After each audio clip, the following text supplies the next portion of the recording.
شروع اللہ کے پاک نام سے جو بڑا مہربان نہایت رحم والا ہے۔ قرآن اور سائنسی دریافتوں کے چینل میں خوش آمدید، جہاں ہم قرآن اور جدید سائنسی نتائج کے درمیان قابل ذکر ارتباط کو تلاش کرتے ہیں۔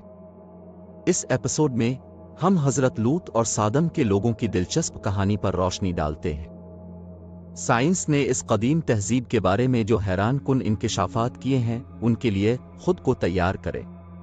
سورہ ہود باب 11 آیات 74-83۔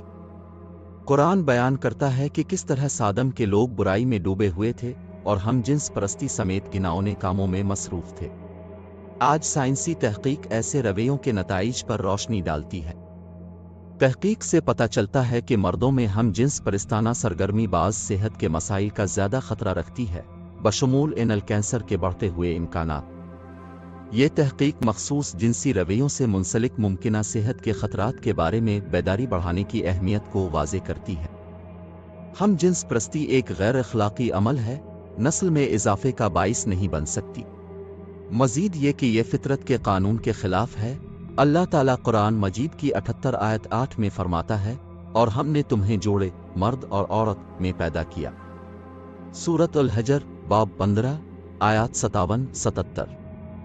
حضرت لوط کی کہانی ایک ڈرامائی موڑ لیتی ہے، جب صادم کی تباہی سے پہلے انہیں اور ان کے خاندان کو بچانے کے لیے فرشتے بھیجے جاتے ہیں۔ لیکن کیا ہوگا اگر میں آپ کو بتاؤں کہ جدید سائنسی دریافتیں اس تباہ کن واقعے کے بارے میں دلچسپ بصیرت فراہم کرتی ہیں؟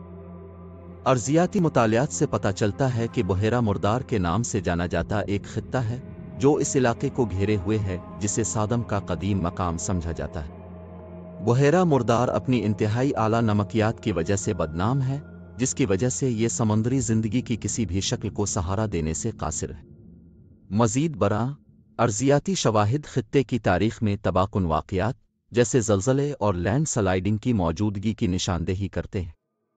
سائنس دانوں کا نظریہ ہے کہ ٹیکٹونک سرگرمی اور قدرتی گیس کے ذخائر کا مجموعہ ایک بڑے دھماکے کا سبب بن سکتا تھا، جس نے صادم اور عمورہ کے شہروں کو اپنی لپیٹ میں لے لیا۔ یہ سائنسی وضاحت عذاب الہی کے قرآنی بیان سے مطابقت رکھتی ہے۔ سورہ عنکبوت باب 29 آیت 28۔ یہ آیت صادم کے لوگوں کی تباہی کی طرف اشارہ کرتی ہے اور اس بات پر زور دیتی ہے کہ ان کے گناہوں کی وجہ سے انہیں کس عذاب کا سامنا کرنا پڑا۔ لیکن یہ جدید سائنسی دریافتوں کے ساتھ کس طرح منسلک ہے؟ اس علاقے میں آثار قدیمہ کی کھدائی سے قدیم شہروں کی باقیات ملی ہیں، جن کے بارے میں خیال کیا جاتا ہے کہ یہ صادم اور عمورہ ہے۔ یہ نتائج قرآن کی تاریخی درستگی کو تقویت دیتے ہوئے ان شہروں کے وجود کا ٹھوس ثبوت فراہم کرتے ہیں۔ مزید برآں، دریافت شدہ نمونے کے تجزیے سے ترقی یافتہ شہری کاری کے آثار ظاہر ہوتے ہیں، بلکہ اخلاقی طور پر زوال پذیر معاشرے کے لیے بھی اشارے ملتے ہیں۔ یہ دریافتیں ایک ایسے معاشرے کے بارے میں قرآن کی وضاحت کو تقویت دیتی ہیں جو مکمل طور پر گناہگار رویوں میں ملوث ہے، جو آثار قدیمہ کی دریافتوں اور قرآن کی تعلیمات کے درمیان نمایاں ہم آہنگی کو اجاگر کرتی ہے۔ حضرت لوط اور صادم کے لوگوں کی کہانی محض ایک مذہبی بیان نہیں ہے، بلکہ ایک زبردست داستان ہے جو سائنسی نتائج سے جوڑی ہوئی ہے۔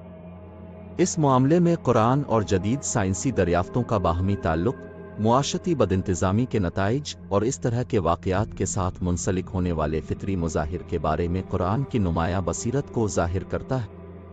اگلی بار قرآن اور سائنسی دریافتوں کے چینل پر ہمارے ساتھ شامل ہوں، کیونکہ ہم قدیم حکمت اور جدید سائنس کے درمیان مزید روابط کو کھولتے ہیں۔